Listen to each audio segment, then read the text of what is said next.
కాంగ్రెస్ మెడలు వంచాలే, జూబ్లీహిల్స్ ఉప ఎన్నికలో ఆ పార్టీని చిత్తుగా ఓడించాలని హరీష్ రావు అంటున్నట్టుగా.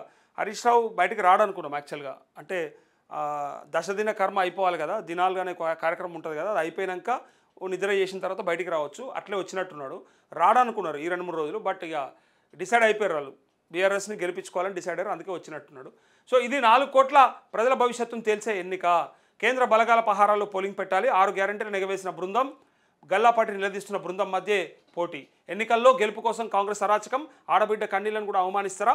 రాష్ట్రంలో క్రైమ్ రేటు 22% పెరుగుదల, పేదోళ్లపైనే హైడ్రా కూల్చివేతల ప్రతాపం. మీట్ ది ప్రెస్లో మాజీ మంత్రి హరీష్ రావు అంటూ రేవంత్ రాక్షస పాలన చూసి పెట్టుబడులు తరలిపోతున్నాయి. రియల్ ఎస్టేట్ కుప్పకూలింది. కేసీఆర్ డబుల్ బెడ్రూమ్ ఇండ్లు, ఫ్లైఓవర్లు, అండర్ పాస్లు కడితే రేవంత్ పేదల ఇండ్లు కూలుస్తున్నాడు. నాడు ఇన్వెస్ట్మెంట్ హబ్గా ఉన్న హైదరాబాద్ నేడు ఇన్సెక్యూరిటీ హబ్గా మార్చిండు అంటూ ఇక్కడ ఒకసారి నేరాలు చూడుర్రి. మనం ఇందాక మాట్లాడుకున్నాం కదా, 2025 జనవరి నుంచి సెప్టెంబర్ వరకు రాష్ట్రంలో నేరాలు ఘోరాలు ఏం జరిగినా చూడండి ఒకసారి. హత్యలు 189 హత్యలు అయినాయి. నడి రోడ్డు పైన హత్యలైంది 88. నేను చెప్పినా కదా, ఏది ఒకడు ఇట్లా కత్తితో పొడుస్తూ ఉన్నాడని. సో నడి రోడ్డు పైన జరిగిన హత్యలు 88, కిడ్నాప్లు 1700, రేప్ కేసులు 123, దోపిడీలు 1051, దొంగతనాలు 6411. సో నిరుడితో పోలిస్తే ఎంత పెరిగింది అనేది ఈ లెక్కలు చూడండి. మహిళలపైన నేరాలు 12.3% పెరిగినాయి. లైంగిక దాడులు 28% పెరిగినాయి. కిడ్నాప్లు 26% పెరిగినాయి. సో సైబరాబాద్లో నేరాలు 41% పెరిగింది.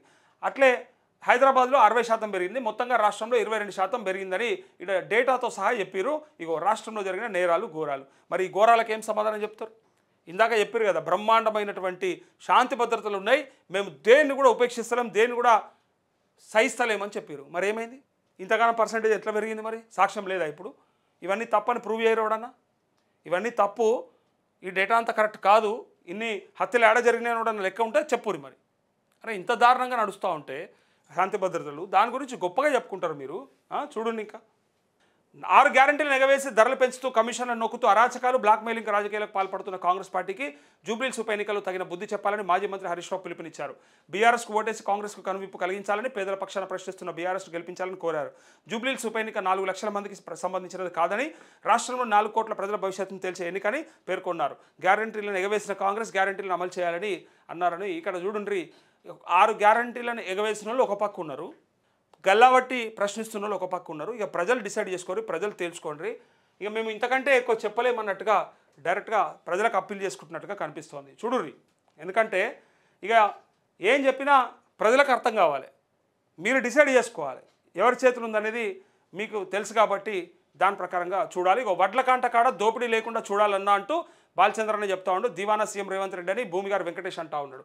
సో కంటిన్యూగా వడ్ల కాంటల కాడ అయితే నిజంగా మామూలు దోపిడీ కాదు, తరుగు తాలు పేరిట మరి వాడు తింటుండా, వాని ఆఫీసర్కి ఇస్తుండా, వాని చైర్మన్కి ఇస్తుండా, లేకపోతే ఎవరికి పంపిస్తుండో తెలియదు. కానీ అక్కడ ఉన్నటువంటి నిబంధన కంటే ఎక్కువ తీసుకొని అట్లా రైతులని బాధ పెడతా ఉన్నారు. అట్లా మీరు క్వింటాల్కి అంతగానం తీసుకున్నాక ఆయనకు వండిన వడ్లకి ఎన్ని పుట్లు వండేవో ఆ పుట్లకి నువ్వు ఉన్నకాడికి దోసుకున్నాక వాడు ఎట్లా బతుకుతాడా? కళ్ళంలోనేమో గింజ ఏరుకొస్తాడు. కళ్ళంలో అన్న ఏమంటారు కదా, పాతకాలంలో కొడితే కుప్ప కొట్టేది ఉంటే ఆడ గింజ ఏరుకొస్తారు. గడ్డి దొక్కించినాక కింద మిగిలిన వడ్లని చేతితో మరి నూకి ఇట్లా ఏరుకొస్తారు. అంత కష్టపడతారు. తీరా తీసుకొచ్చినాక మీరు చేసేదేమో గిట్లుంటుంది. ఇప్పుడంటే మిషన్లు వస్తున్నాయి, అది వేరే విషయం. మిషన్లు వచ్చినా ఖరాబ్ చేయరు, గడ్డి చూసుకుంటారు. బ్రహ్మాండంగా అంటే మంచిగా పోతుందంటే ఓకే, లేకపోతే మళ్ళీ వాటిని కూడా మళ్ళీ దొక్కించుకుంటారు. సో ఇట్లాంటి పరిస్థితుల్లో రైతు దగ్గరికి వెళ్ళి మీరు దోసుకున్నాక ఇంకేం మిగిలిస్తారు వాళ్ళకి?